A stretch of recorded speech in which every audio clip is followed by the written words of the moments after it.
prophet Àrólé JP Olúwa rán mi sí yín o, ẹ pè mí ní ìdájí l'Olúwa bá mi sọ̀rọ̀. Bàbá tó ṣe bímọ ìbẹ́ta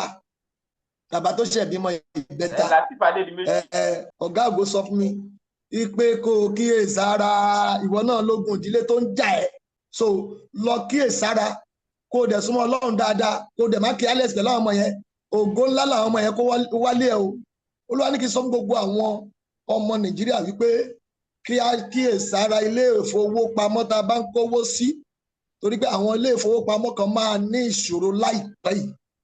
Olúwa ní kí n sọ fún gbogbo àwọn tó ń kọrin pátá, Olúwa ní nǹkan yẹn wọ́n ti plan ẹ̀ sílẹ̀. Olórin tó dẹ̀ lókìkí kan òun ni wọ́n fẹ́ ṣiṣẹ́ yẹn fún, torí pé wọ́n ti lọ wádìí ẹ̀, wọ́n rí i pé ògo ara ẹ̀ máa wúlò fáwọn.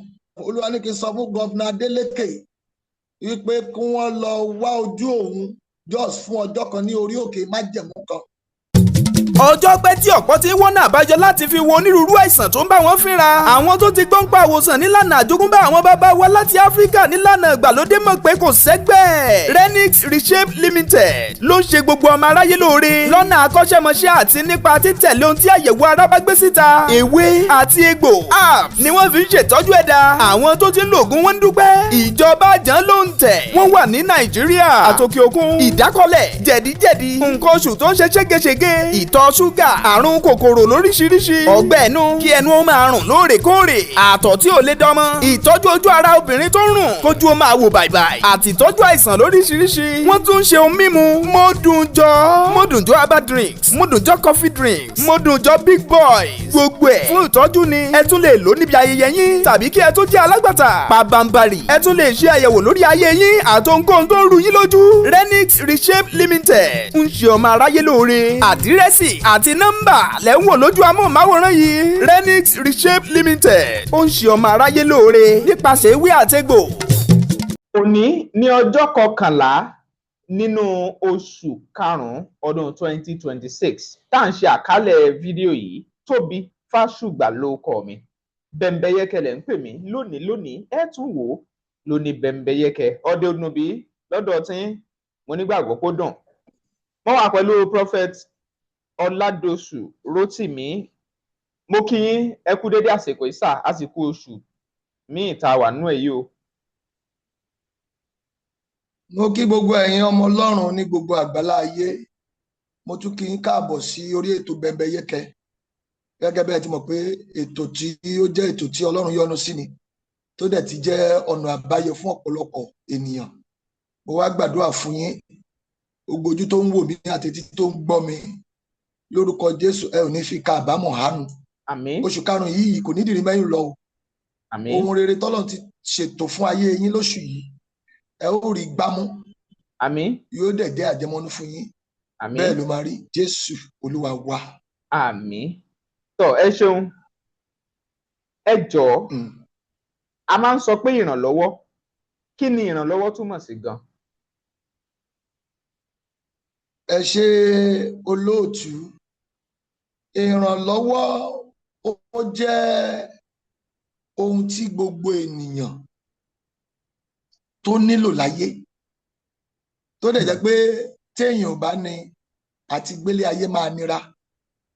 Tá a bá wò ní ìbẹ̀rẹ̀ ayé gan, ẹni tọ́lọ́run kọ́kọ́ dá tó dá gangan òun ni Ádámù, ó dẹ̀ fi sínú ọgbà. So ìmọ̀ ìjìnlẹ̀ jẹ́ kó yé wa pé for more than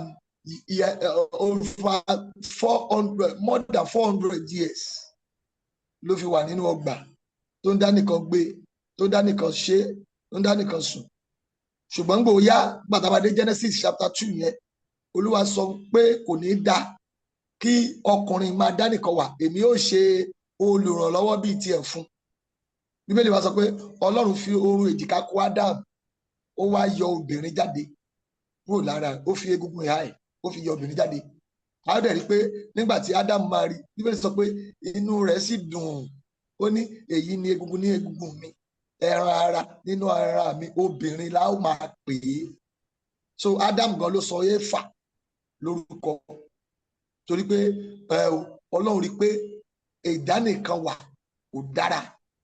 A dẹ̀ rí pé ní ọ̀run lọ́hùn gan, a máa ń sọ pé Ọlọ́run bàbá, Ọlọ́run ọmọ, Ọlọ́run ẹ̀mí mọ́, Trinity, wọ́n ń ṣiṣẹ́ papọ̀ pa nínú ọmọ bàbá nínú ẹ̀mí mímọ́, ẹ̀mí mímọ́ nínú bàbá, ọmọ nínú ẹ̀mí mímọ́. Àwọn mẹ́tẹ̀ẹ̀ta yẹn ń ṣiṣẹ́ papọ̀. Wọ́n dẹ̀ wọ́n gbé ohun tí Ọlọ́run bá fẹ́, wọ́n gbé jáde. So kò sí ilé ayé tó lè rọni lọ́rùn, kò sí ilé ayé tó lè dùn gbé láìsí olùrànlọ́wọ́. Oníwàásù náà sọ fún wa, ó ní ègbé ní fẹ́ni tó wà lóhùn nìkan, ó ní ẹni méjì ó sàn ju ẹnìkan lọ. Ó nítorí pé tẹ́nìkan bá ṣubú, ẹnì kejì á ṣe kí ni, á gbé dìde.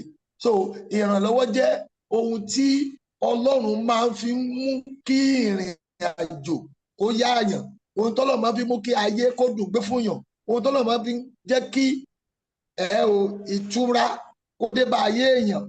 So ìrànlọ́wọ́ jẹ́ ohun tí gbogbo èèyàn tó gbọ́dọ̀ máa béèrè fún láti tètè débi tó lọ, láti tẹ̀síwájú nínú ayé. Wọ́n tó wọnú ètò yẹn pátápátá, torí mo ti ní béèrè nípa ìrànlọ́wọ́. Ẹ sáré fi àdúrà fún àwọn èèyàn, ẹ gbàdúrà fáwọn èèyàn, ẹ súre fáwọn èèyàn lórí ọ̀rọ̀ ìrànlọ́wọ́ àti àwọn bó bá ṣe wá sí yín lọ́kàn. tó gẹ́gẹ́ bí a ti máa ń fún àwọn èèyàn ní àdúrà, èmi ti rò pé bí a máa fi sọ́wọ́ ẹ̀yìn ni, but n kò jẹ́ pé òun náà la máa fi ń ṣíde ètò. Ẹ jẹ́ fún bàbá yẹn ní ìyìn. Ó ní ayé mi yìn ọ́ lógo bàbá, ọkàn mi gbé ọ̀gá o bàbá, ayé mi yìn ọ́ lógo bàbá o, ọkàn mi gbé ọ̀gá o bàbá. Ọlọ́run o, ọba tó jókòó lórí òbírí ayé o, ọkàn mi gbé ọ̀gá o bàbá, ayé mi yìn ọ́ lógo bàbá mi, ọkàn mi gbé ọ̀gá o bàbá, ayé mi ṣàfẹ́rí rẹ̀ bàbá, ọkàn mi gbé ọ̀gá o bàbá, torí pé ìwọ máa lọ jókòó sórí òbírí ayé o, ọkàn mi gbé ọ̀gá o bàbá. Yìn Olúwa o, yìn Olúwa, àánú rẹ̀ ó yí ayé ká. Yìn Olúwa o, yìn Olúwa, àánú rẹ̀ ó yí ayé ká. Mo gbàdúrà rámìnàkáìbí rúẹgà ṣáìdà, ẹnìkan tó rí àmì ṣe, ojú ọgbẹ́ tí kì í san, ayé ò ní fi sí ọ lára. Àmín. Gbọ́ oṣù karùn-ún tó ti ń bá lọ wẹ́rẹ́wẹ́rẹ́ yìí, gbọ́ lórúkọ Jésù, ayé ò ní kí ọ kú ọ̀fọ̀. Àmín. Mo sọ tẹ́lẹ̀ o, màmá tó ṣe o, ogun ariwo kí ló wá farú eléyìí o, adẹjọ́ sọ̀rọ̀ lálẹ́ àná ni. Màmá yìí ṣàmì, ogun ariwo bẹ́ẹ̀ wọn ò ní kégbe bẹ́ẹ̀ nílé ẹ̀. Ṣùgbọ́n kàkà kan kí ariwo ọ̀fọ̀, ariwo ayọ̀ ló máa dún nílé tiẹ̀. Torí Bíbélì sọ pé ìró ayọ̀ làwọn máa gbọ́ ní àgọ́ olódodo. Bàbá tó bá rí àmì ṣe ní oṣù karùn-ún yìí, gbọ́ ó máa ṣayẹyẹ. Àmín. Wàá dẹ̀ ráàánú gbà. Mo fẹ́ lọ sínú Ìsíkíẹ́lì chapter 37 láti ẹsẹ̀ ìkíní. Ìsíkíẹ́lì 37. Ní ọwọ́ Olúwa wà ní ara mi, ó sì mú mi jáde nínú ẹ̀mí Olúwa, ó sì gbé mi kalẹ̀ ní àárín àfonífojì tí ó kún fún egungun, ó sì mú mi rìn yí wọn ká, sì wò ó ọ̀pọ̀lọpọ̀ níbẹ̀ ní gbangba àfonífojì, sì kíyèsí wọ́n gbẹ púpọ̀ púpọ̀. Ẹ pariwo, ẹ ké àdúrà lákọ̀ọ́kọ́. Olúwa, níbo ni ayé ti mú mi gbẹ? Níbo ni ọ̀tá ti mú àyànmọ́ mi gbẹ? Ẹ̀mẹ́ mímọ́, ó yá mí ìmísí agbára sínú mi, kí n mú ògo jáde padà. Níbo ni iṣẹ́ ọwọ́ mi ti gbẹ? Níbo ni ìgbéyàwó mi ti gbẹ? Níbo ni ìrìn àjò mi ti dúró sójú kan? Ẹ̀mẹ́ mímọ́, ọwọ́ agbára jáde, jẹ́ kí ọwọ́ agbára rẹ kó sọ mí di ènìyàn padà. Àdúrà ẹlẹ́ẹ̀kejì, ẹ pariwo, ọfà òkùnkùn tó gbà mí, tó dá mi dúró sójú kan, ẹ̀mí mọ́ fi iná dá padà. Ọfà òkùnkùn bẹ́ẹ̀ ni tó wọlé nígbà tí mi ò lérò, tó dá mi dúró sójú kan, ẹ̀mẹ́ mímọ́ finá dá padà, finá dá padà, finá dá padà. Ẹ pariwo àdúrà ẹlẹ́kẹta. Olúwa, níbo ni olùrànlọ́wọ́ mi àti aláàánú mi? Níbo ni ayé ti dá dúró? Ẹ̀mẹ́ mímọ́ mú kúrò níbẹ̀, kó mú tẹ̀síwájú kémi àti ẹ̀ lè pàdé ara wa. Olùrànlọ́wọ́ àyànmọ́ tí ayé dá dúró tí ò pàdé mi, ẹ̀mẹ́ mímọ́ finá mú kúrò níbẹ̀ ká lè pàdé ara wa.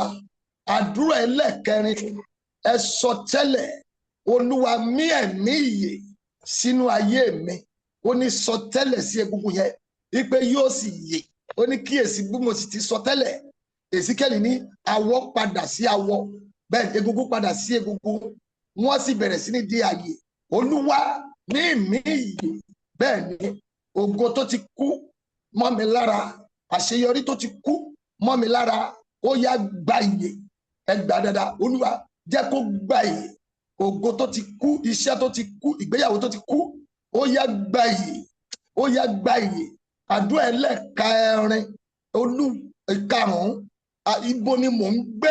Bẹ́ẹ̀ ni, tí iṣẹ́ ọwọ́ mi fi dúró sójú kan. Ìlú wo ni mo wà? Ilé wo ni mo fọwọ́ ara mi gbà tí ayé mi fi dúró lójú kan? Ẹ̀mí mímọ́ fi iná mú mi kúrò mẹ́. Bẹ́ẹ̀ ni, ibi tí mo torí bọ̀, ìjọ wo ni mo torí bọ̀, wòlíì wo ni mo kúnlẹ̀ níwájú ẹ̀ tí ògo fi mí sílẹ̀? Ẹ̀mí mímọ́ fàánú dá ògo padà, kó fi iná mú mi kúrò níbẹ̀. Àdúrà ẹlẹ́kẹfà, ẹ sọ fẹ́ni tó dá ayé àti ọ̀run, gbogbo agbára tó ti ọ̀run rábìndàkìbà rọ́gà sáìdà tí ò jẹ́ kí òjò ìtura àti òjò ìbùkún rọ̀ lé mi lórí. Ẹ̀mí mímọ́ dáná sun agbára náà kí ọ̀run mi kó ṣí. Bẹ́ẹ̀ ni ọ̀run ṣí. Olúwa fọhùn, ó sọ fún wòlíì pé àfonífojì yẹn, ó ní amú òun lọ sí àfonífojì yẹn nínú ẹ̀mí Olúwa. Ẹ̀mí mímọ́ jẹ́ kí ọ̀run tèmi náà ṣí báyìí, kí òjò ìtura máa rọ̀ lé iṣẹ́ mi, lé àyànmọ́ mi, lé ohun gbogbo tí mo bá dáwọ́lé, kójò ìtura máa rọ̀ lé mi lórí. Olúwa, jẹ́ kí ọ̀run mi ó ṣí. Bẹ́ẹ̀ ni Ìsíkẹ́lì ní Ezekiel chapter 1, ó nígbà tí Ìsíkẹ́lì wà létí odò Kébárì, ó lóun sì rí pé ọ̀run ṣí. Ní Matthew chapter 3, 11, 12, 13, ó nígbà tí a rí Jésù bọ omi ní Jọ́dánì, ó ní ọ̀run sì ṣí sílẹ̀, ohùn kan jáde rẹ́bínákùlì ẹ̀gàn ṣàìdà. Ó ní pé èyí ni àyànfẹ́ ọmọ mi, ẹni tí inú mi dùn sí gidigidi. Ẹ máa gbọ́ tiẹ̀. Nígbà tá a wá dé Acts of Apostles chapter 1 láti verse 10, 11, 12, ó ní àwọn ọmọ ẹ̀yìn sì rí Jésù Kristi tí ọ̀run ṣí, a sì gbà á sókè ní ojú wọn. Wọ́n ní bọ́n sì ti ń wò ó lọ, àwọn áńgẹ́lì kan sọ̀kalẹ̀ wá. Wọ́n ní ẹ̀yin ọmọ ará Gálílì, kí ló dé dá ń wo olùgbàlà? Olùgbàlà dá ń wò tó ń lọ yìí o. Ó tún padà bẹ́ẹ̀ gẹ́gẹ́. Rẹ́sínàkúlì àgàtẹ́lì àbàrúgà ṣàìdà. Ẹ jẹ́ kí bàbá ìránṣẹ́ Ọlọ́run yìí, wọ́n ní kó gbàdúrà yìí. Olúwa, jẹ́ kí ọ̀run mi ó ṣí, káyé lè mọ̀ pé mo ráyé wá, ká lè mọ̀ pé lóòótọ́ ló pè mí. Jẹ́ kọ́run tèmi náà ṣí. Ọ̀run orílẹ̀-èdè Nàìjíríà, Olúwa jẹ́ kó ṣí, kí ọrọ̀ ajé wa kó lè padà bọ̀ sípò. Olúwa jẹ́ kí ọ̀run mi ó ṣí. Ẹ jẹ́ kí gbogbo èèyàn tí yìí ẹ ṣí, ẹ jẹ́ kó gbàdúrà yẹn. Àdúrà ẹlẹ́ẹ̀keje, ẹ sọ fún Ọlọ́run, Olúwa, nígbà tí ìkórè àdúrà mi bá dé, ẹ̀mí mímọ́ má jẹ́ káńgẹ́lì mi ó wá mi tì. Rẹ́bínákùlì gàtá yakibaru àgàsáìdà. Nígbà tí wọ́n gbé ọmọ bọ̀ wá fún Abrahamu, Bíbélì sọ ní Genesis 18, ó láńgẹ́lì mẹ́ta sí ń bọ̀. Ṣùgbọ́n ibi tí Abrahamu máa ń jókòó sí gan ló wà, ló fi rin wọn. Ọ̀pọ̀lọpọ̀ lónìí, ìjọ tó máa gbé èsì àdúrà ẹ̀ wá, wọn ò bá níbi tó yẹ kó ti pa, wọn ò bá níbẹ̀. Bẹ́ẹ̀ ni, ṣùgbọ́n bá Abrahamu ṣe rí wọn, ó ti fojú inú rí wọn, ó pè wọ́n lé ẹ̀yin áńgẹ́lì ẹ̀ máa bọ̀, ẹ wá jẹ kẹ́ wá mu, kẹ́ ẹ tó tẹ̀síwájú ìrìn àjò yín. Kò sọ nǹkan tó ń ṣe fún wọn, bó ṣe pọ́ dídí màálù kan tó fún wọn táwọn yẹn jẹ báyìí. Wọ́n níbo ni ìyàwó ẹ wà? Wọ́n ní kó pè wá, ó ní kíyèsí gbọ́rọ̀ Olúwa, níwò yí àmọ́dún wà á gbé ọmọ dání. Bẹ́ẹ̀ ni ó ti ń gbàdúrà yẹn tipẹ́tipẹ́, ṣùgbọ́n ọjọ́ yẹn làrún áńgẹ́lì ẹ̀ wá. Rẹ́bínákùlì àbàrúgà ṣàìdà. Níjọ́ tí a ó gbé èsì àdúrà mi ojoojúmọ́ wá, Olúwa, má jẹ́ kí ogun ilé wa lé mi jìnnà, má jẹ́ kó ogun ilé wa dè mí mọ́lẹ̀, má jẹ́ kó ogun ilé wa ó pa mí rẹ́. Ẹ jẹ́ kí gbogbo èèyàn kó gbàdúrà méjèèjì yẹn o. Ẹ jẹ́ kó gbà. Mo rán iṣẹ́ jáde, gbogbo ẹni tó rí àmì ṣe ní gbogbo àgbáyé, ibi tí wọ́n ti ṣá ọ lọ́gbẹ́ tí ayé rẹ̀ gbẹ sójú kan, lórúkọ Jésù ó yá kó gba ìyè. oúnjẹ tó jẹ lójú oorun tí gbogbo nǹkan dúró sójú kan tí ìrànlọ́wọ́ wọlé tí àwọn èèyàn rántí ẹ bó bá ṣàmì ẹ̀jẹ̀ Jésù flush ẹ.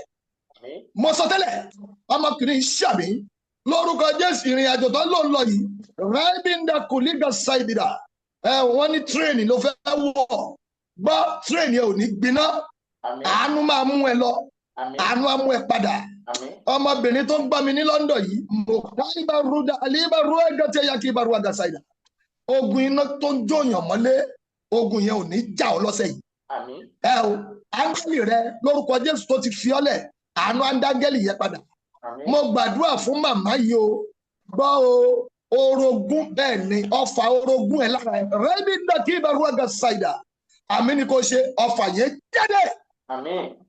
tá a bá máa fi rí ọjọ́ mẹ́ta sí 72 hours orogún ẹ̀ yẹn máa jáde láyé. mo sọ tẹ́lẹ̀ sí ọmọléèwé yìí o gbọ́ o mo sọ tẹ́lẹ̀ àwọn tó plan fún ẹ yìí lórúkọ Jésù wọn ní sọ̀sídì lórí ẹ. ọ̀bẹ ni mò ń wò yìí ráìbí ń dá kí ìbárúwà gàtẹ́lẹ̀ wọ́n ní wọ́n fẹ́ stab ẹ olúwa ò sọ nǹkan tó ṣe fún ìbọ̀tì wọ́n ní wọ́n ti plan fún ẹ ní school ọmọ iléèwé yìí abroad ló wà mo pa á ní àṣẹ lórúkọ Jésù ìmọ̀ta ò ní ṣẹlẹ̀ ẹ lórí. wọ́n sì lóhun ní ọmọkùnrin tí màmá ẹ̀ bí ó dẹ̀ jẹ́ àkọ́bí ìrábí dá kí ìbárúwà gàtẹ́lẹ̀ ọmọkùnrin tó jẹ́ àkọ́bí tó wà nílé ìwé yìí wọn ò ní fọ̀bẹ pa ọ́ etí ọ̀tá ó ré dànù lórí ẹ̀ ìmọ́lẹ̀ rẹ̀ ò ní kú lójijì. mo wá pàṣẹ fún gbogbo ọkàn tó ń ṣàmì ìwà láàyè arúgbó ọjọ́ kò ní fi í sílẹ̀ o ẹ ò rógo yín lò ẹ mú àyànmọ́ṣẹ bẹ́ẹ̀ ló máa rí Jésù Olúwa wa àmín. mo bẹ̀rẹ̀ ètò yìí gbà ká bẹ̀rẹ̀ ètò yìí mo bẹ̀rẹ̀ pẹ̀lú ìbéèrè kan ìbéèrè yẹn sì ni pé kí ni ìrànlọ́wọ́ ẹ ṣàlàyé ẹ̀ ṣé ẹ gbà wípé gẹ́gẹ́ bí wòlíì gẹ́gẹ́ bí ìránṣẹ́ Ọlọ́run ara ìrànlọ́wọ́ kan náà ni fífi àdúrà jagun fún èèyàn gbígbàdúrà fáwọn èèyàn láti tọ́ wọn sọ́nà fífún wọn ní ìmọ̀ràn àti ìlànà àtọ̀ tí mú ayé ẹni dáa sàn síre. sáà gẹ́gẹ́ bí ìránṣẹ́ Ọlọ́run báwo ni ọ̀rọ̀ ìrànlọ́wọ́ ṣe kan àwọn tí wọ́n sọ fáwọn jẹ́ ìránṣẹ́ Ọlọ́run lónìí ǹjẹ́ wọ́n dẹ̀ sì ń ṣe iṣẹ́ yẹn bí? ẹ ṣe bàbá ẹni tí a pè wá fún náà ni Bíbélì sọ pé ẹ̀yin tí a ti gbàlà ẹ dìde fún ìgbàlà ẹlòmíràn. nígbà táwa ti gba Jésù lólúwa àti olùgbàlà tá a dẹ̀ ti ní ẹ̀rí ìgbàlà wa tá a mọ̀ pé a ti gbà wá là àwọn bàbá máa ń kọrin kan wọ́n ní Jésù gbà mí là mo dúpẹ́ Jésù gbà mí là mo yege Jésù gbà mí là mo dọmọ Ọlọ́run mo dọmọ ìgbàlà àti gbà mí là mo dúpẹ́ o Jésù gbà mí là mo yege Jésù gbà mí là mo dọmọ Ọlọ́run o mo dọmọ ìgbàlà. nígbà tá a bá ti gbà wá là tá a ti mọ Kristi lólúwa àti olùgbàlà wa ó ti di dandan káwa náà ṣe ìrànlọ́wọ́ fún ẹlòmíì láti wàásù ìyìn rere ìgbàlà yẹn láti jẹ́ kó mọ̀ pé Jésù ó ti ṣe báyìí fáwa o ó ti fọ̀nà wá o ó ti dá wa nídè o ó ti fún wa ní ìtura o ó ti wò wá sàn o ó ti ṣẹ́gun fún wa o ẹ̀yin náà máa bọ̀ o tẹ́ ẹ bá gbà sínú ayé yín o ẹ rí ìtura ẹ rí ayọ̀ ẹ rí ìbùkún. so ara ìrànlọ́wọ́ kan nìyẹn ìrànlọ́wọ́ ti ẹ̀mí nìyẹn o then ìrànlọ́wọ́ ti ara ni pé tá a bá tó wá rí ọmọ àgùntàn tó wà lábẹ́ wa tó ní ìṣòro tí orí ọ̀fẹ́ bá ti wà ní ọwọ́ wa a gbọ́dọ̀ ṣèrànlọ́wọ́ fún ó di dandan ká ṣèrànlọ́wọ́ fún. ìyẹn lẹ ṣe máa rí i pé àwọn ìránṣẹ́ Ọlọ́run míì tọ́lọ̀ bá gbọ́ lọ́wọ́ sókè wọ́n á pín nǹkan fáwọn aláìní wọ́n á pín nǹkan fáwọn opó mo tiẹ̀ ṣèrántí dáadáa ní ayé ìgbà yẹn lórí òkè ìfúnkọ nígbà tí bàbá bẹ̀rẹ̀ iṣẹ́ ìránṣẹ́ wọ́n máa ń gba ọrẹ aláìní yàtọ̀ sí ọrẹ tó dá church wọ́n á gbọ́ ọrẹ aláìní ṣó ti yé sì sọ ọrẹ yẹn wọ́n dẹ̀ ní fọwọ́ kan ìbáà jẹ́ 10,000 ìbáà jẹ́ 100,000 àwọn aláìní tó bá wà ní church yàrá tó níṣòro ilé àwọn tí wọn ní nǹkan tó máa jẹ ńlé wọ́n á pè wọ́n after the service wọ́n á dẹ̀ pín nǹkan yẹn fún wọn ṣó ti yé sì so gẹ́gẹ́ bí ìránṣẹ́ Ọlọ́run a gbọ́dọ̀ máa ran àwọn tó wà láyìíká wa lọ́wọ́ because n tá a pè wá fún náà nìyẹn àbí èèyàn fẹ́ wàásù fún yàn sí ebi ń pa kò tí ì jẹun láti bí ọjọ́ méjì mẹ́ta ìwàásù ò lè wọ etí ẹ̀ àfi kéèyàn kọ́kọ́ fún lóúnjẹ náà kí ojú ẹ̀ wálẹ̀ ó bá jẹun yẹn tán tá a bá sọ̀rọ̀ Ọlọ́run fún ìgbà ẹ̀ lọ̀rọ̀ rẹ̀ á tó ráàyè nínú ọkọ̀ ẹ̀ torí pé ebi ò lè má pààyàn ó wá gbé jókòó ọyá kò sọ pé ó yá Jésù lọ́nà òun ní iyè kò tiẹ̀ ní ṣe bí ẹni tó gbọ́ nǹkan tí à ń sọ so ara ìrànlọ́wọ́ náà ni pé tá a bá rẹ́ni tó ní ìṣòro ní àyíká wa ká ṣe kí ni ká ràn wọ́n lọ́wọ́ ká fún wọn bá àìní wọn pàdé ṣó ti yẹ sí ìyẹn náà tún nìkan kọ́ ẹ̀dẹ́ àwọn ìrànlọ́wọ́ tá a tún ṣe náà ni pé nígbà táwọn èèyàn bá ní ogun kan tó le kókó tó bá gbé wá sọ́dọ̀ Kristi dúró tì wọ́n yàtọ̀ sí pé a fún wọn ládùúgbà pé ó yá ẹ lọ gbàdúrà jọba yìí àwọn àgbà tún dúró tí a máa mọ́nítọ̀ wọn èmi ti máa ń èèyàn lórí òkè láìmọye mo tún máa ń èèyàn lọ láìpẹ́ yìí gan ṣó ti yẹ sí tí màá mú ibùn kan láti outside tó jẹ́ pé látara platform yìí náà láti pàdé tó ń pè mí dádì ẹjọ́ orí òkè o ní next month o mo dẹ̀ ní kọ́ má wọ̀rí tó fẹ́ bá mi lọ ṣó ti yẹ ara ìrànlọ́wọ́ kan náà ni torí pé a ti gbàdúrà fún wọn ti rọ́wọ́ Ọlọ́run wọn wá ní àwọn láìkè bẹ́ẹ̀ ṣe máa ń pe àdúrà yẹn àwọn fẹ́ kẹ́ mú àwọn lọ sí ibi tẹ àwọn orí òkè tẹ́tẹ́ máa ń gbàdúrà àwọn náà fẹ́ gba agbára ẹ̀mí mọ́ bíi ti yẹn that is it ṣó ti yẹ sà so gbogbo ń ta àpèwá fún náà ni pé láti ran ayé lọ́wọ́ láti jẹ́ káwọn èèyàn rí Kristi pé Kristi ó wá fún àánú ó wá fún ìrànlọ́wọ́ ni Kristi náà wá ṣe láti ṣe kíni láti mú àkóò lọ́nà ẹ̀ṣẹ̀ láti mú àkóò lọ́nà ègbé láti jẹ́ ká rí ibi tá à ń lọ wípé ọ̀nà kan sì wà ó tó jẹ́ ọ̀nà ìyè tá a gbọ́dọ̀ tọ̀ so ìrànlọ́wọ́ yẹn iṣẹ́ tá a gbélé wa lọ́wọ́ náà ni ẹ wá wo táwa bá ti wá ń ṣe gbogbo nǹkan yẹn Ọlọ́run á máa rán olùrànlọ́wọ́ táwa náà nílò á máa ràn sí wa èyí tá à ń ṣe lórí platform yìí náà ń sìn ìrànlọ́wọ́ kan ni sà I'm telling you sà torí ọ̀pọ̀lọpọ̀ ọkàn ló ti rí ìtúsílẹ̀ látara program yìí ẹ wá imagine tọ́lọ́run tẹ́mi náà bá ṣàìgbọràn kì í ṣe máa jókòó kí n sọ pé níjọ́ tí n bá ráyè máa ṣe ẹ wo àtìgbà tí mo ti bẹ̀rẹ̀ láti last year ẹ wo títí dé ìsìn ẹ kò sí ìgbà tá a ṣe rìkọ́dì kan jáde tí èèyàn tuntun ò ní pè mí pé àwọn ṣẹ̀ṣẹ̀ gbọ́ mi sí i in fact dádì ẹ jọ̀ọ́ ẹ gbàdúrà fún mi ẹ gbàdúrà fún mi mo nílò àdúrà yín bá a dẹ̀ ṣe ń gbà wọ́n rọ́wọ́ Ọlọ́run so ìrànlọ́wọ́ kan nìyẹn ṣó ti yẹ sí ká wá jókòó ká má ṣe àwa náà gan ò ní tẹ̀síwájú torí téèyàn bá ti ń fọ ẹnìkan lọ́wọ́ sókè níbo lòun náà ń lọ òun náà ń lọ sókè ni ṣe get me sir so ìrànlọ́wọ́ kò limit síbì kan gbogbo èèyàn ló nílò ẹ̀ ìránṣẹ́ Ọlọ́run nílò ẹ̀ ọmọ ìjọ nílò ẹ̀ ẹ̀yin pìrìsẹ́ńtà náà nílò ẹ̀ gbogbo ayé pátá ló nílò ìrànlọ́wọ́ nígbà tá a wá dé Psalm 46 ó ní lọ́wọ́lọ́wọ́ ìrànlọ́wọ́ nígbà ìpọ́njú ìyẹn ní pé nígbà tógun tó le bá dé ìrànlọ́wọ́ kan máa ń wá láti ọ̀run tó máa ń yọ̀yàn kúrò nínú ìpọ́njú tó máa ń yọ̀yàn kúrò nínú ìdààmú nínú Psalm 121 ó ní èmi yóò gbójú mi sí orí òkè wọn ni níbo ni ìrànlọ́wọ́ mi yóò ti wá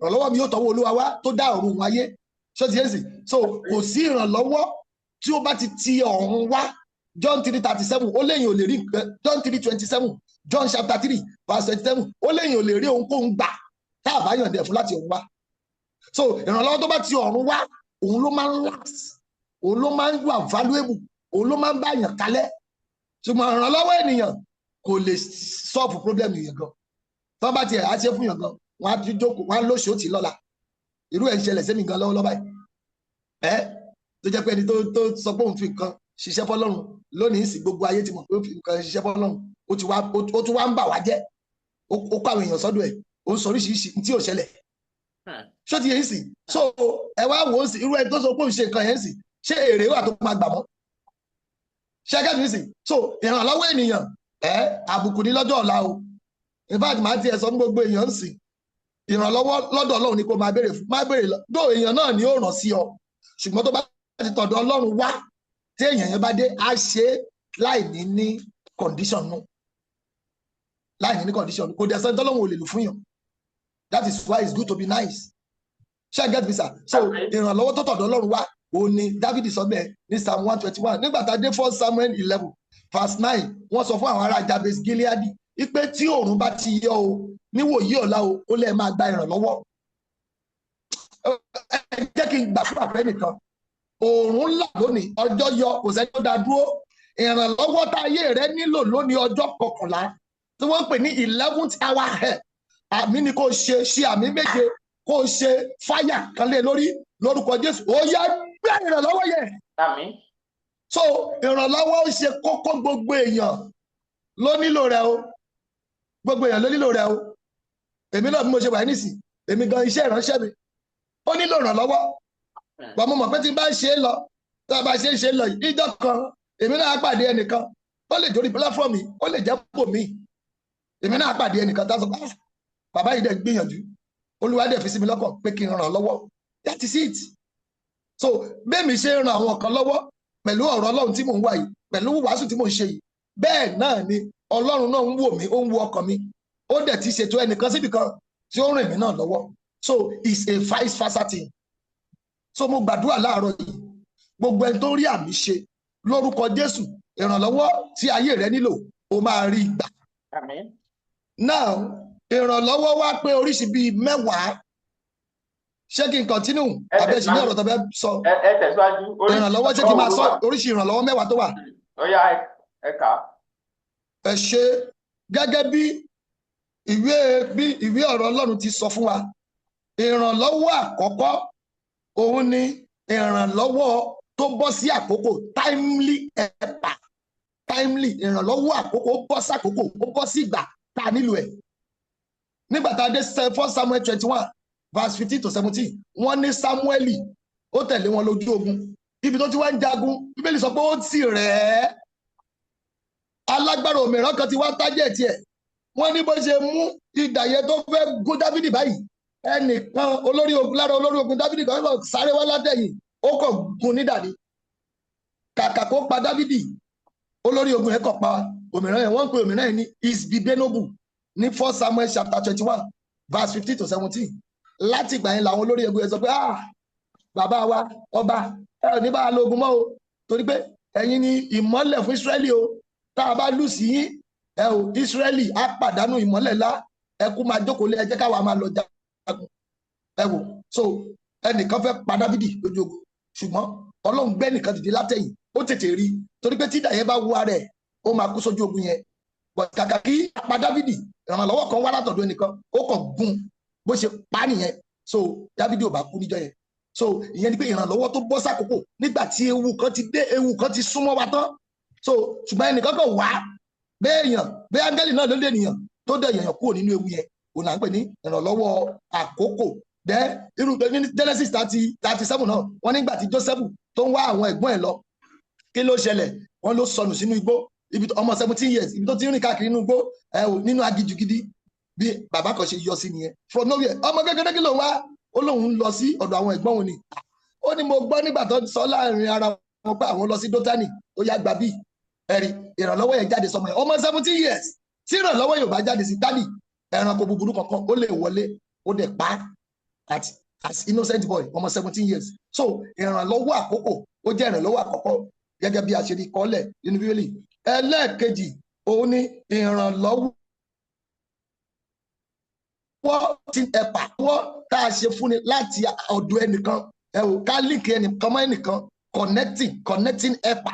Ìyẹn ni pé ẹnìkan mọ̀ mí sí, ó mọ̀ pé ìránṣẹ́ Ọlọ́run ni mí, ó wá ní dádì mo fẹ́ kẹ́ bá mi gbàdúrà fún bọ̀dá mi kan, èèyàn ńlá ni ó níṣòro kan báyìí, so a dẹ̀ gbàdúrà fún, ó dẹ̀ rí ìyanu. So ẹni tó connect ni mo onítọ̀hún yẹn, òun là ń pè ní connecting helper. Ó ṣẹlẹ̀ nínú Bíbélì náà. Námánì olórí ogun ní 2 Kings chapter 5, wọ́n ní ọmọ Júdà kan, ọmọ Bethlehem kan, ó wà lọ́dọ̀ ìyàwó ẹ̀. But Námánì olórí ogun yìí ó ṣe kí ni? Ó dẹ́tẹ̀, kò dẹ̀ sí bó ṣe dẹ́tẹ̀ yẹ, kò síbi tó ti gbede, kò sọ́nà àbáyọ. Ọmọbìnrin yẹn ló wá sọ fún ìyàwó ẹ̀ pé tó bá lè sọ fún ọkọ rẹ̀, wòlíì kan wà nílùú wa, tí bá mú déwájú ẹ̀ ẹ̀tẹ̀ ọkọ rẹ̀ ó máa ṣe kí ni? Ó máa sàn. Bó ṣe mú wá sọ́dọ̀ Èlíṣà ni. So ọmọ yẹn ni ó connect wọn mọ́ wòlíì, òun là ń pè ní connecting helper. Connecting helper. The same thing ṣẹlẹ̀ sí Dáfídì náà ní 1 Samuel 30, nígbà tó fẹ́ lọ gba àwọn nǹkan tí wọ́n gbà tó lọ jagun Síkílágì, nígbà tí wọ́n ti kó àwọn ìyá àtọmọ, so ọmọ Egypt kan òun náà ni wọ́n fún lóúnjẹ, òun ló sọ bí tí wọ́n kó wọn ní ẹrù ló wà, so it's a connecting, ó connect wọn mọ́ tí àwọn tó kó wọn níyàwó tó kó wọn lẹ́rù wà. So connecting helper yẹn ni pé ẹnìkan tí ó connect yàn mọ́ olóore. So olùrànlọ́wọ́ kejì nìyẹn.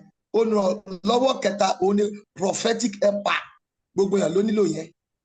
Jésù ni wòlíì àkọ́kọ́, ṣùgbọ́n gbogbo ẹni tí ó dìde láyé ló nílò wòlíì. Nígbà tí Ísírẹ́lì náà máa jáde kúrò nínú ìgbèkùn, Ọlọ́run gbé Mósè, wòlíì Mósè dìde fún wọn. So Mósè lọ́lọ́run lò láti gba àwọn ọmọ Ísírẹ́lì jáde lọ́wọ́ Fáráò after 430 years. Gẹ́gẹ́ bí mo ṣe ń sọ lọ òun ni pé wòlíì prophetic helper, ìyẹn pé gbogbo èèyàn ló nílò wòlíì. After 430 years tí àwọn ọmọ Ísírẹ́lì ti wà ní Egypt, Ọlọ́run gbé wòlíì Mósè dìde láti ṣe kíni, láti mú wọn kúrò ní ìgbèkùn. So nígbà tó dẹ̀ tún dé ilẹ̀ ibi tó kúrò ní ìgbèkùn tán, Ọlọ́run tún gbé Joshua dìde wòlíì láti mú wọn délẹ̀ Kénáánì. So by prophet they were brought out, by prophet they were preserved. Gbogbo èèyàn láyé ló nílò olùrànlọ́wọ́ wòlíì Ọlọ́run láti débi tó. Ẹlẹ́ẹ̀kẹrin, mo ń sọ̀rọ̀ oríṣiríṣi ìrànlọ́wọ́ bí wà tó wà jẹ́jẹ́ òde mo lè sọ pé 5 sí 7 nítorí àkókò wa.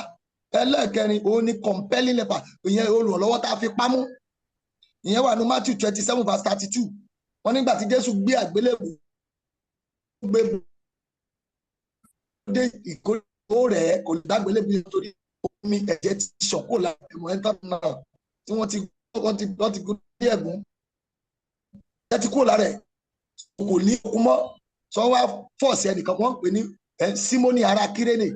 So òun ló bá gbé àgbélébù yẹn tó dẹ̀ gbédé Gọ́gọ́tà. So kan tó wá ṣẹ̀ṣẹ̀ kan má gbélébù.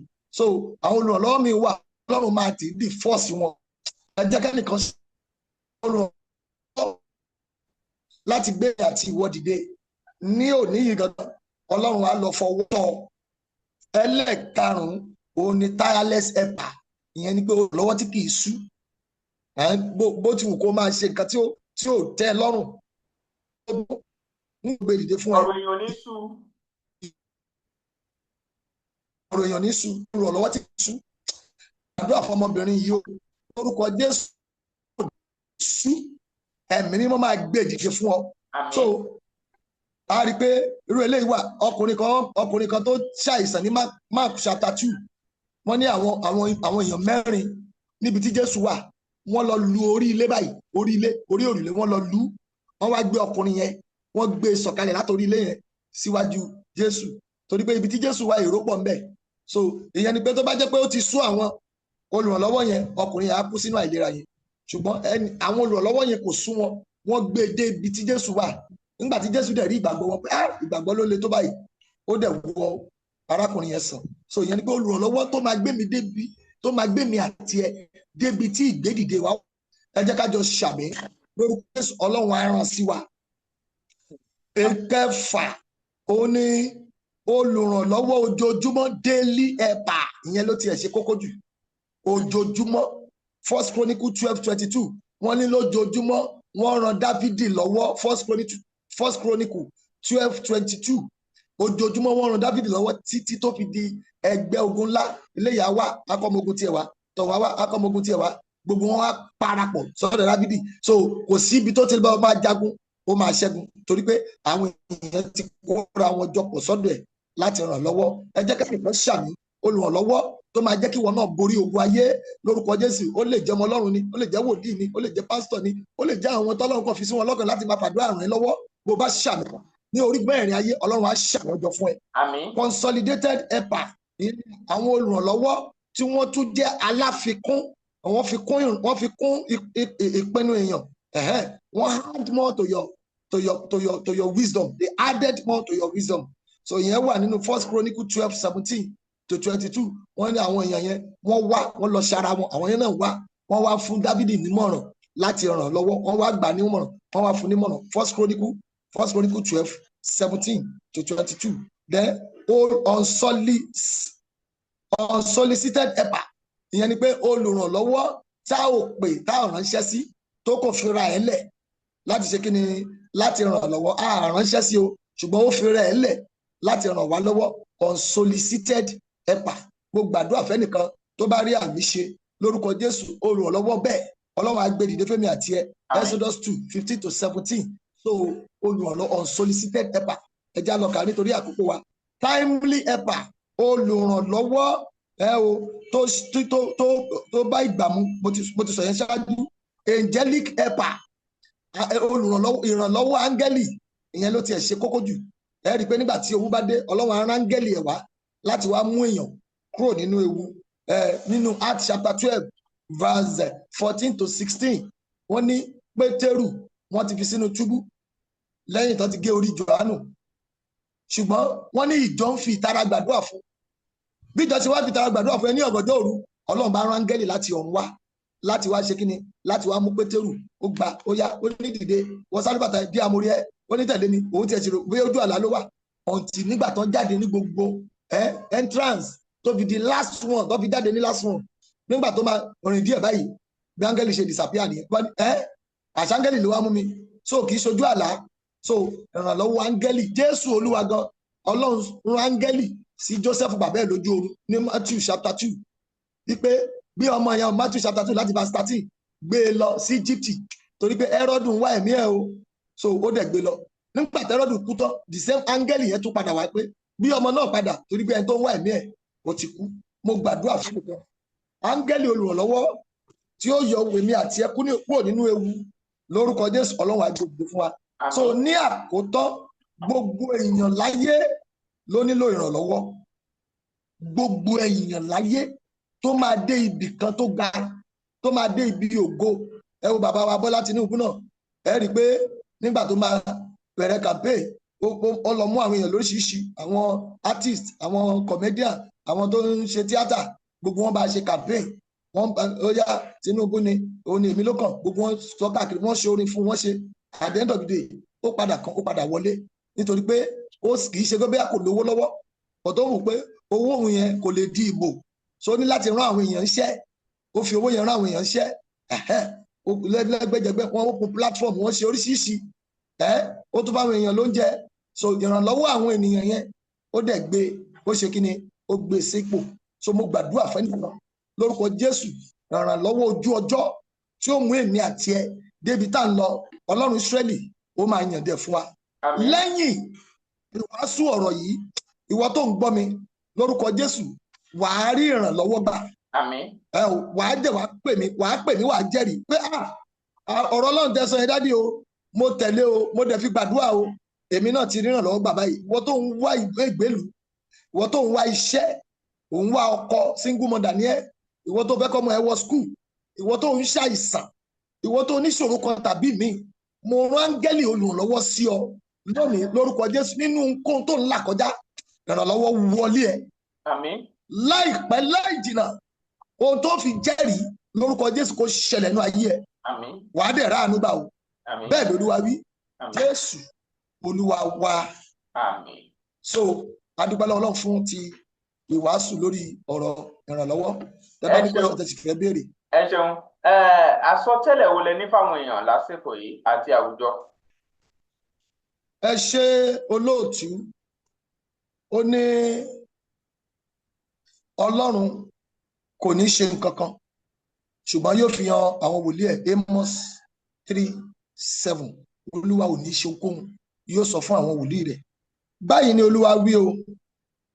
Alákọ̀ọ́kọ́ níbẹ̀, Olúwa ní kí n sọ fún gbogbo àwọn ènìyàn ní àkókò yìí kí a take security wa serious. Security wa ká take it serious torí pé ewu ń bẹ lóko lóńgẹ́ gan ewu ní báyìí o. Security wa ká take it serious. Má ṣílẹ̀kùnlé ẹ̀ lẹ̀, má kàn fún èèyàn ní identity ẹ̀, má kàn ẹni tó mọ̀ rí tó mọ̀ dáadáa, má welcome ẹ̀ sílé ẹ̀. Olúwa ló sọ fún mi lóru onímọ́jọ́ onídàájí yìí nígbà tí mo gbàdúrà tán, lọ́lọ́run bẹ̀rẹ̀ sí ní bá mi sọ gbogbo àwọn ọ̀rọ̀ yìí.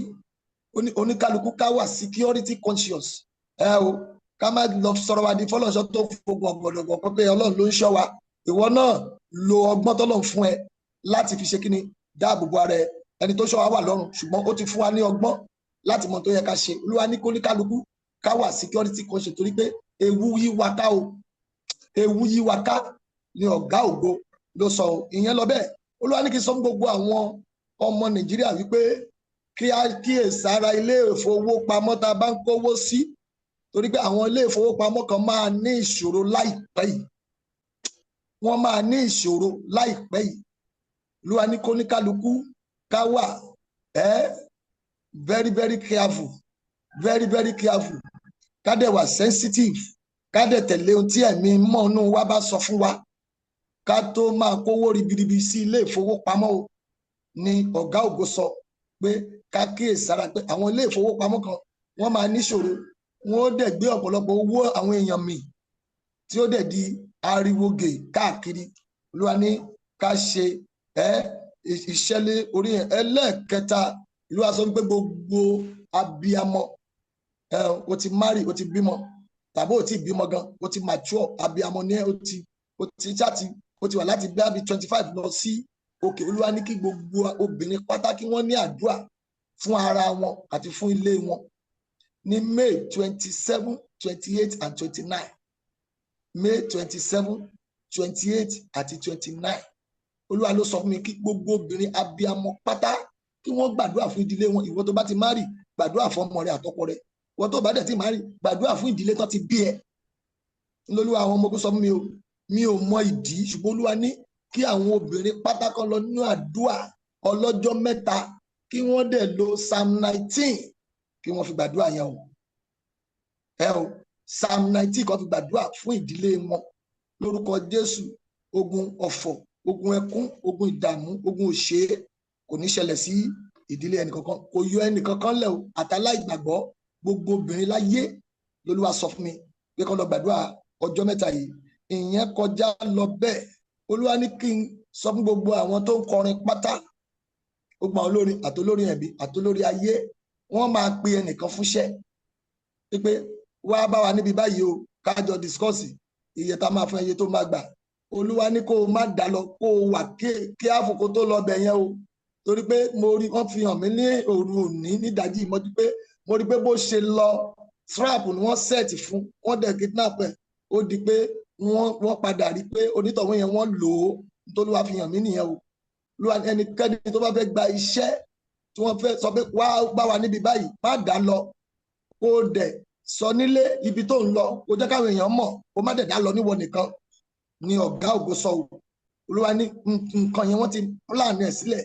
Olórin tó dẹ̀ lókìkí kan, òun ni wọ́n fẹ́ ṣiṣẹ́ yẹn fún, torí pé wọ́n ti lọ wádìí ẹ̀, wọ́n rí pé ògo ara ẹ̀ máa wúlò fáwọn níwájú ẹ̀ tó dáyé àti ọkùnrin lolórin yẹn, ọkùnrin ni Olúwa sọ fún mi. So o ní olórin ayé ni ẹ́, olórin ẹ̀mí ni ẹ́, ẹni tó jà ti kọrin tó ń náwó fún ẹ lórí stage, wà careful tó bá ti pè é pé wàá pàdé wa níbi báyìí, má dá lọ o. Dẹ̀dá gbére nílé ibi tó ń lọ. Nítorí àwọn ogun tó sọ fún mi ní ìdájí nìyẹn. Lórúkọ Jésù yóò dára fún. Olúwa ní kí n sọ fún Gọ́vnà Adeleke wípé kí wọ́n lọ wá ojú òun just fún ọjọ́ kan ní orí òkè májẹ̀mú kan. Kó lọ wá ojú òun. Olúwa ní ọmọ májẹ̀mú ni wọ́n, àti pé bọ́n ṣe máa ń kọrin tó máa ń jó yẹn, ó máa ń múnú Ọlọ́run dùn. Olúwa lóun fẹ́ dá sí ọ̀rọ̀ ìdìbò wọn yìí, pé ọ̀tá ti dìde o láti gba síìtì yẹn ní ìdí wọn, ṣùgbọ́n òun Olúwa máa ba ìmọ̀ta jẹ́. Òun Olúwa máa ba ìmọ̀ta jẹ́ lórí wọn.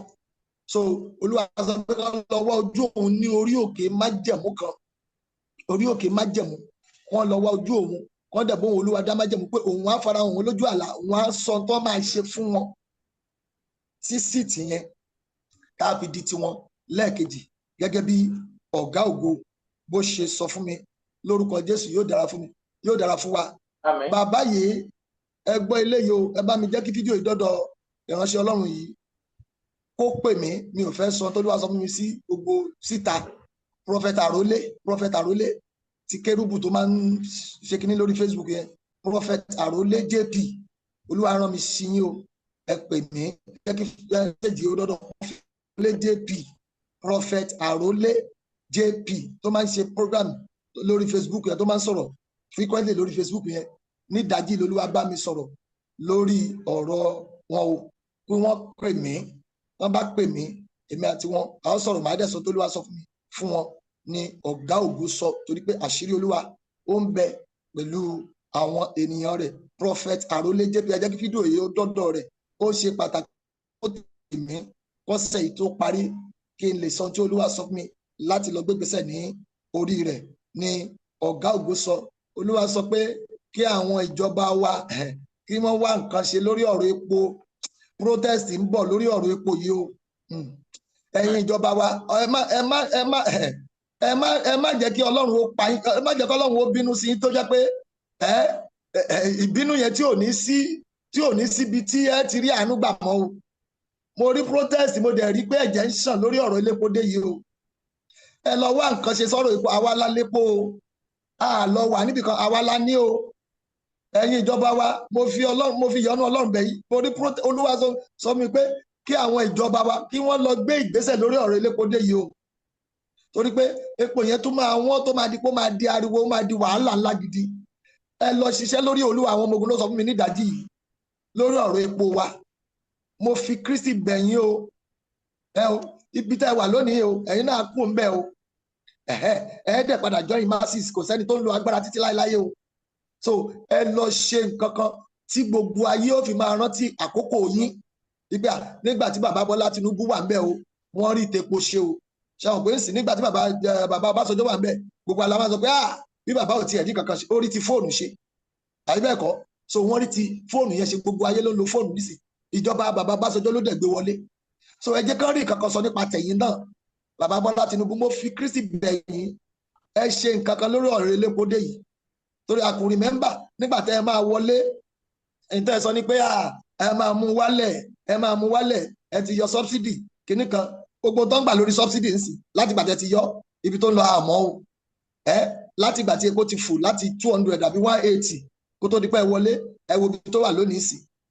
Àdẹ̀ tí ìrìn pàtì ẹ̀, Olúwa ọmọ ogun sọ fún mi kí àwọn ìjọba wa kán lọ ṣe nǹkan lórí ọ̀rọ̀ elépo dé yìí. Lórúkọ Jésù yóò sì dára fún wọn. So ẹ jẹ́ kí àwọn tí ó wà ní charge ẹ̀ kán gbọ́ ọ̀rọ̀ mi o. Lórúkọ Jésù, àánú Ọlọ́run kò ní fi wá sílẹ̀. Olúwa ní kí n sọ fún gbogbo àwọn onígbàgbọ́ kó ní kálukú lọ yẹra rẹ̀ wò. Gbogbo ẹni tó ń dá ẹ̀ṣẹ̀ ní kọ̀kọ̀, ẹ̀ṣẹ̀ ìkọ̀kọ̀, secret sin. Olúwa ní gbogbo tẹ́ ń ṣe ní kọ̀kọ̀, òun á táṣírí ẹ̀ sí gbangba lọ́dún yìí o. Àṣírí máa tú pàápàá ìrìnàṣẹ́ Ọlọ́run. Ẹ ń fi Ọlọ́run bojú ní gbangba, ṣùgbọ́n ẹ ń tẹríbalẹ̀ fún òrìṣà lẹ́yìn ní kọ̀rọ̀. Olúwa ní ẹ̀ṣẹ̀ tẹ́ ń dá ní lẹ́yìn gbogbo tẹ́ ń ṣe ní kọ̀rọ̀ yẹn, òun á tó àṣírí ẹ̀ sí gbangba o. Kó ní kálukú lọ ṣọ́ra. Tí ó bá jẹ́ ọ̀ṣáká kó jẹ́ ọ̀ṣáká, tí ó bá jẹ́ òṣoko kó jẹ́ òṣoko. Má gbóná kó máa tutù. Wàá gbóná fọ́lọ́run lónìí, wàá tutù lọ́la. Olúwa ní kò gbóná kò tutù, òun á pọ̀ jáde. Olúwa sọ fún mi pé gbogbo ẹ̀yin ọmọ Ọlọ́run àti gbogbo ìránṣẹ́ Ọlọ́run, ẹ lọ kíyèsára fún ẹ̀ṣẹ̀ ìkọ̀kọ̀, ẹ̀ṣẹ̀ tẹ́ ń dá ní inú kọ̀rọ̀ yàrá yín. Ojú Olúwa rí gbogbo ẹ̀, yóò dẹ̀ tú àṣírí ẹ̀ sí gbangba. Òun ni ọ̀gá ògo sọ. Lórúkọ Jésù yóò dára fún wa. Ẹ jọ̀ọ́ ẹ délé kí fídíò yìí náà dọ́dọ̀ bàbá tó ní Access Bank yìí tó kú lọ́jọ́ sí Albert Wigwe. Olúwa ní káwọn ọmọ rẹ̀ lọ gbàdúrà, kọ́ lọ gbàdúrà. Wọn ò tún ní rí àjálù. Olúwa ló sọ fún mi o, níwájú ẹ tó dá ayé mi ò tiẹ̀. Ṣé ẹ mọ̀ pé àwọn àtàwọn ọmọ wọn lẹ́jọ́ kú nínú ilé? Ọmọ kan ló àkọ́bí ló tẹ̀lé wọn jọ yẹn, àkọ́bí ọkùnrin. Ó sì lọ́mọ bíi 2 sí 3 tó kù tó jóbìnrin. Tó ṣẹ́kù. Sàwọn ọmọ ẹ̀ tó kù. Olúwa ní káwọn ọmọ yẹn náà lọ gbàdúrà. Olúwa ọ̀gá ògo ló sọ fún mi, Albert Wigwe. Káwọn ọmọ yẹn náà lọ gbàdúrà. Ikú tó pa yẹn kì í ṣe kú Ọlọ́run o. Olúwa ní kí n sọ fún, kì í ṣe kú Ọlọ́run kọ́ ló èèyàn ló wà ń di ẹ o. Ikú tó kú yẹn èèyàn ló wà ń di ẹ o. Kò tí ì tó àkókò tó yẹ kí màá yẹn kú rárá o. So Olúwa ní káwọn ọmọ rẹ̀ kí wọ́n fẹ́ jẹ́ fídíò yìí dọ́dọ̀ wọn, kọ́ lọ gbàdúrà o. Kọ́ lọ gbàdúrà. Ìjì míì kò tún ní wọlé wọn tí ó tún di headline, tí ó tún máa di breaking news again. Ìjì míì ò ní wọlé, wa ní kán lọ gbàdúrà, kán lọ wá ojú òun. Tán bá lọ wá ojú Ọlọ́run, Olúwa sọ fún wọn irú ibi tán ti máa lọ gbàdúrà àti irú àdúrà tó máa lọ gbà. Ṣùgbọ́n Olúwa ní kí n sọ fún àwọn ọmọ yẹn, àwọn ọmọ obìnrin tó kù yẹn, kí wọ́n lọ gbàdúrà, káwọn fámìlì wọn kọ́ mójútó ọmọ yẹn, káwọn fámìlì yẹn kọ́ mójútó àwọn ọmọ yẹn ní Olúwa ọ̀gá ògo wí. Olúwa ní kí n sọ MKO Abiola, ìdílé bàbá MKO Abiola. Olúwa ní ògo òun sì máa tún, ògo Ọlọ́run sì wà nínú ilé yìí. Tí bàbá yẹn ò ṣe ògbọ́ ọmọ kan dìde nínú ọmọ bàbá yẹn. Olúwa ló sọ mí o ní ìdájí pé òun sì máa gbé ọmọ kan dìde nínú ọmọ bàbá yẹn, pé ògo wà nínú ilé yẹn, pé káwọn ọmọ rẹ̀ wọ́n súnmọ́ Ọlọ́run dá àwọn ọmọ bàbá mọ̀ bóbìnrin Ọlọ́run fẹ́ lò mi ò mọ̀ bọ́kùnrin Ọlọ́run fẹ́ lò mi ò mọ̀ dimension Ọlọ́run fẹ́ fi lò ó bóyá politics ni bóyá ní abala míì ṣùgbọ́n Olúwa ní ògo òun sì wà nínú ilé yẹn pé àwọn nǹkan kan wà tóun fẹ́ tọwọ́ ọkùnrin yẹn ṣe ṣùgbọ́n torí àwọn nǹkan kan tí a lè máa sọ síta tọ́lọ́run sọ fún mi ni ò jẹ́ ó lè dé orí ipò yẹn ṣùgbọ́n ògo Ọlọ́run Olúwa ní májẹ̀mú àti ògo òun sì wà nínú ìdílé wọn so òun sì máa ṣe tóun fẹ́ ṣe wọn á sì gbé ọmọ kan dìde lára ọmọ MKO Abiola pé káwọn ọmọ ẹ̀ náà kan súnmọ́ òun Ọlọ́run tí wọ́n bá súnmọ́ Ọlọ́run Olúwa á rán wòlíì sí wọn tí ó dẹ̀ sọ báyìí wọ́n ṣe fẹ́ rìn ní ọ̀gá òun. ìkan nínú àwọn ọmọ wọn tiẹ̀ ń ṣòṣèlú ìkan nínú àwọn ọmọ wọn ń ṣòṣèlú Dérìnsọ́lá Abíọ́lá. mi ò ṣàmọ̀ tẹ́lẹ̀ níwájú Ọlọ́run àti èèyàn ṣùgbọ́n Olúwa sọ fún mi ní ìdájí wípé àwọn ọmọ Abíọ́lá o pé májẹ̀mú òun sì wà pé òun sì fẹ́ lò wọ́n lórílẹ̀‐èdè yìí àti ní gbogbo ayé so Olúwa ní kí wọ́n súnmọ́ wọn Ọlọ́run dáadáa so ẹni tó jẹ́ ọmọ bàbá yẹn kó súnmọ́ Ọlọ́run wá ẹni tó jẹ́ ènìyàn Ọlọ́run tòótọ́ kó fi wọ́n ṣe kòríkòsùn Olúwa ní àwọn àṣírí kan wà tọ́lọ́run máa kó lé lọ́wọ́ bọ́lọ́run dẹ̀ ṣe fẹ́ lò Olúwa ló máa bá sọ pé káwọn ọmọ gbogbo ọmọ bàbá yẹn pátá kí wọ́n súnmọ́ Ọlọ́run torí pé òun Olúwa ó fẹ́ ti ara wọn ṣe lágbára bẹ́ẹ̀ ni ọ̀gá ògo sọ ní ìparí Olúwa ní kí n sọ fún gbogbo wa pátá ká lọ ronú pìwàdà o Jésù ń bọ̀ o kò ní pẹ́ dé àwọn ẹlòmíín máa sọ pé wọ́n ṣáà ti ń sọ kan tó bí dádì mi náà ti sọ pé ó ń bọ̀ tí kú ẹ̀ bá ti dé Jésù tiẹ̀ ti dé nìyẹn tí kú bá pa ẹ́ báyìí bí mo ṣe ń wo fídíò yìí Jésù tiẹ̀ ti dé nìyẹn so kí wá ní èrè ènìyàn tó jèrè gbogbo ayé tó sọ ẹ̀mí ẹ̀ nù so Olúwa ní kí n sọ fún gbogbo àwa ènìyàn pátá ní gbogbo àgbáyé níbi tó ti ń gbọ́ mi lọ ṣàkíyèsí ara rẹ ibi tó bá ti yẹ kó o ṣàtúnṣe kó ní kálukú lọ tọrọ ìdáríjì kó ṣàtúnṣe restitution holiness forgiveness tó bá ṣe lọ dáríjì wọn ṣe àtúnṣe torí pé kò sẹ́ni tó mọ ọgbà àti àkókò dẹ̀wá wo Bíbélì sọ pé a ti fi lélẹ̀ fún ènìyàn láti kú lẹ́ẹ̀kan ṣoṣo lẹ́yìn rẹ̀ ní ìdájọ́ kò sí àtúnṣe ní ìsàkú o Olúwa ló sọ fún mi ní ìdájí pé kí gbogbo èèyàn kí wọ́n padà kí wọ́n lọ ronúpìwàdà kí wọ́n bẹ̀rẹ̀ sí ní gbé ìgbésí ayé tó wo òun Ọlọ́run pé nígbà táwọn èèyàn òun bá ti padà sí ọ̀dọ̀ òun Olúwa ní òun náà yóò ṣe kíni yóò fi àánú bá wa lò yóò dẹ̀ tù wá lára ní gbogbo ọ̀nà Olúwa ní oríṣiríṣi àjálù a máa ṣẹlẹ̀ káàkiri ayé kì í ṣe pé bóyá nǹkan míì ọwọ́ òun Ọlọ́run ló wà ńbẹ̀ ọwọ́ Ọlọ́run ló wà ńbẹ̀ kó ní kálukú ẹ jẹ́ ká padà sí ọ̀dọ̀ Ọlọ́run ní ọ̀gá ògo sọ ó dẹ̀ gbàdúrà fún gbogbo ọkàn tó ń gbọ́ mi lórúkọ Olúwa àwọn ọmọ ogun ẹ ò ní fàyè bọ̀ ń jẹ́ àánú Ọlọ́run yóò wà pẹ̀lú yín ẹ ó ṣàṣeyọrí ẹ ó dẹ̀ ṣàṣeyege kí má gbàgbé eléyìí náà bàbá tó ṣe bímọ ìbẹ́ta àwọn èèyàn ti sọ̀rọ̀ oríṣiríṣi fún wọn bàbá tó ṣe bímọ ìbẹ́ta àwọn èèyàn ti sọ̀rọ̀ oríṣiríṣi fún ẹ ọ̀gá àgbo sọ fún mi pé kó o kíyèsára ìwọ náà lógun ìdílé tó ń jà ẹ́ ológun ìdílé o so lọ kíyèsára ológun ìdílé tó ń jà ẹ́ o ó ní ogun ìdílé tó ń jà ẹ́ so lọ kíyèsára kó o dẹ̀ súnmọ́ Ọlọ́run dáadáa kó o dẹ̀ má careless pẹ̀lú àwọn ọmọ yẹn ògo ńlá làwọn ọmọ yẹn kó wálé ẹ o so tó o bá wà careless tí wọ́n kàn ṣe nǹkan kan tí wọ́n kọlu àwọn ọmọ ọlọ́mọ ìyá rẹ̀ á jẹ́ o torí pé Ọlọ́run dìídì darí wọn wá láti mú àwọn ògo ńlá kan wọnú ayé rẹ̀ wàá rí i pé tó bá máa fi pọ́dún kan sí méjì sí mẹ́ta wàá rí àwọn nǹkan tí ó máa ṣẹlẹ̀ nínú ayé ẹ̀ nípa àwọn ọmọ tí Ọlọ́run kó wọnú ìgbésí ayé rẹ̀ yìí so Olúwa ní kó careful dẹ̀ má pariwo lé àwọn ọmọ yẹn lórí tán bá pé 1 year má tún gbé wọn sí Facebook ohun Olúwa ni mò ń sọ fún ẹ yìí o tó bá dẹ̀ wọ ẹ kó gbọ́ tàbí kó má gbọ́ má gbé àwọn ọmọ yẹn sí Facebook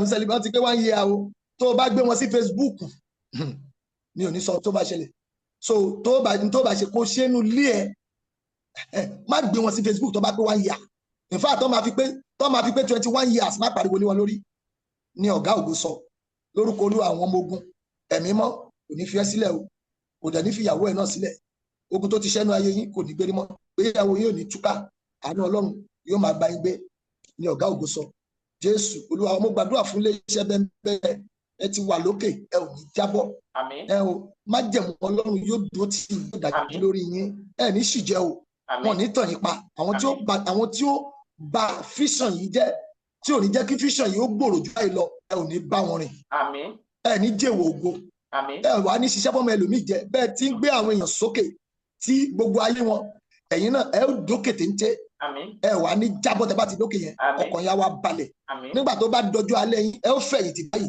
ẹ ó jèrè iṣẹ́ tẹ́ ṣe láàárọ̀ yìí bẹ́ẹ̀ ọ̀gá ò sọ àmín. Jésù Olúwa wa àmín. Prophet Rotimi Oladosu, ẹ ṣeun. Ẹ pe nọ́mbà yín torí àwọn tó bá fẹ́ pè yín lẹ́yìn ètò. Kí n tó pe nọ́mbà mi láìpẹ́ ní oṣù tó ń bọ̀ ìpàdé alágbára kan máa bẹ̀rẹ̀ a máa ṣe every Thursday so a máa gbogbo ẹ̀yin tẹ́tí ní nọ́mbà mi tẹ́tí máa ń pè mí tẹ́tí ní YouTube kìíní mi ẹ lọ subscribe sórí ẹ̀ so that ẹ máa rí program yẹn every Thursday so ìbẹ̀wò ẹ̀mí visitation of Holy Spirit ìbẹ̀wò ẹ̀mí mímọ́ visitation of Holy Spirit every Thursday ó máa bẹ̀rẹ̀ lóṣù tó ń bọ̀ every Thursday látago bíi 8 sí 10 2 hours náà ni ìbẹ̀wò ẹ̀mí mímọ́ Olúwa ní kí n gbé ìpàdé yẹn kalẹ̀ so gbogbo èyí tẹ́ ń gbọ́ mi ní gbogbo àgbáyé ẹ lọ múra ẹ lọ múra ẹ lọ múra àkókò yìí ẹ gbọ́dọ̀ kún fún agbára ẹ̀mí mímọ́ kó máa gbénu ẹ̀mí mímọ́ ni ó máa sọ tó kàn tí wòlíì òkùnkùn máa wà wájú ẹ tó ń sọ̀rọ̀ ẹ̀mí mímọ́ ni ó sọ fún ẹ pé irọ́ ni gbogbo tó ń sọ yẹn o ṣé ti yé so ìbẹ̀wò ẹ̀mí mímọ́ Olúwa ní ìkẹyìn ọjọ́ òun ó tú ẹ̀mí òun jáde sára ènìyàn gbogbo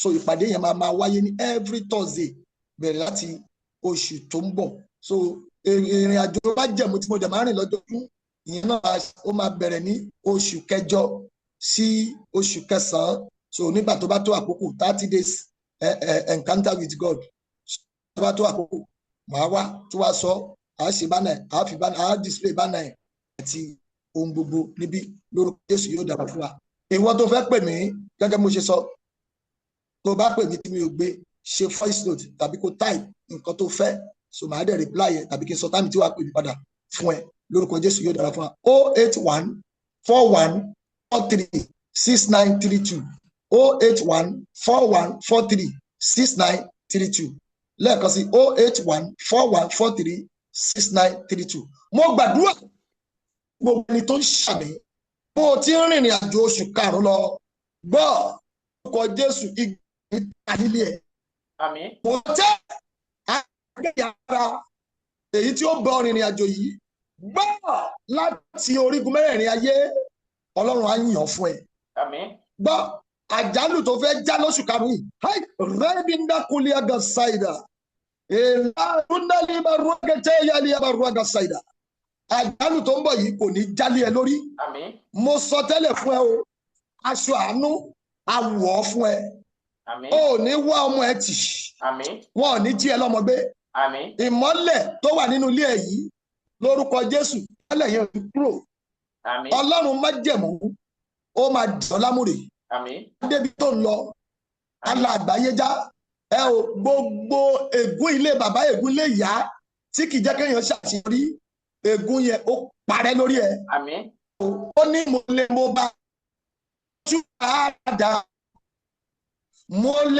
mo tún gbà á padà orin yẹn ni wọ́n ní kó bá kọ o mo tún gbà á padà o ire gbogbo tọ́ta gbà lọ́wọ́ mi lẹ́ẹ̀kan sí mo bá èmi tún ti gbà á padà mo bá mo tún gbà á padà mo bá mo tún gbà á padà ire gbogbo tọ́ta gbà lọ́wọ́ mi mo gbàdúrà ohun tó ti gbà lọ́wọ́ ẹ àmídà lórúkọ Jésù ó yẹ dáadáa. Àmín. lọ mú àyànmọ́ṣẹ́ Àmín. aga ògo rẹ lọ jókòó síbẹ̀ o Àmín. wọn á kí ẹ kú oríire Àmín. wàá dẹ̀ ráàánú gbà bẹ́ẹ̀ lolúwa wí nígbà tí Jésù bá dé èmi àti ìwọ à ń fìjọba ọ̀run ṣeré jẹ Jésù Kristi Olúwa wa àmín. Àmín. ẹ ṣeun sà torí ọjọ́ yẹn ó ń sáré tètè a tún fẹ́ máa bọ́ sínú ètò mi Prophet Rotimi Oladosu ẹ ṣeun o ẹ̀yin èèyàn wa ọ̀rọ̀ lẹ ti gbọ́ yìí kí lè ròyìn ẹ jẹ́ àmọ́ ní comment section yẹn kẹ́ẹ̀dẹ̀ tún pín fídíò yìí fáwọn ẹlòmíì Tóbi Fásùgbà ló kọ mi Bẹ́ńbẹ́yẹ́kẹ́ lẹ̀ ń pè mí lónìí, ẹ ti wo ló ní Bẹ́ńbẹ́yẹ́kẹ́, ẹ máa pín fáwọn ẹlòmíì ló ní Bẹ́ńbẹ́yẹ́kẹ́.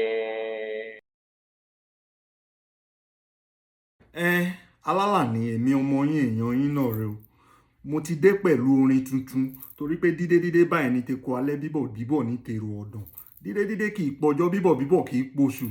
Mo dé pẹ̀lú orin àgbọ́kọ́gbọ́n, orin àgbọ́dùn, orin àgbọ́jó. Àkọ́lé orin eléyìí ńlá pè ní ọ̀kẹ́rẹ́. Ó ti jáde báyìí, ó ń bẹ lórí gbogbo ẹ̀rọ ayélujára. Ẹ bá ń lọ sórí ẹ̀rọ ayélujára tẹ bá ń lò, ẹ bá ń tẹ ọ̀kẹ́rẹ́ sí ojú rẹ̀, ó kì í rí yí. Ẹ bá ń lọ síbẹ̀, ẹ bá ń tẹ ọ̀kẹ́rẹ́ láti ọwọ́ Àlàní Nightingale. Ẹkún ti mọ̀ mí tẹ́lẹ̀ pé mi kì í wo èèrà tí ò lọ́mọ nú. Ẹ fẹ́ràn orin eléyìí gẹ́gẹ́ bẹ ṣe ń gbádùn abọ̀ látẹ̀yìn. Ẹ ṣeun gan-an, yóò dáa. Ẹ̀yin èèyàn mi nílé lóko àti ní gbogbo ibikíbi tí ẹ bá ti ń gbọ́ mi, tó bá jẹ́ àárọ̀ lẹ́wà ẹ káàárọ̀, tó bá jọ̀sán lẹ́wà ẹ káàsán, tó bá dẹ̀ jáṣálẹ́ lẹ́wà ẹ káalẹ́. Mo mú ìròyìn ayọ̀ kan wá fún yín ni o, nípa Bẹ́ńbẹ́yẹ́kẹ́ TV. Ẹ jọ̀ọ́ torí Ọlọ́run, ẹ máa bá mi wò ó. Ẹ wò ó, òun lèmi náà máa ń wò ó. Ṣẹ́rí tí n bá ti ń wò ó, mo máa ń gbàgbé ìrònú. Mo tiẹ̀ máa ń gbàgbé pé bóyá mo jókòó ni tàbí mo sùn tàbí mo dúró. Tẹ́yin náà bá ti ń wò ó, ẹ máa rí ọgbọ́n kan tàbí méjì kan níbẹ̀. Ẹ máa ṣe kí ni? Ẹ máa tẹ̀ sójú ẹ̀ kí ẹ dẹ̀ máa wò ó. God bless you. Bẹ́ńbẹ́yẹ́kẹ́ TV. Ẹ ṣé gan.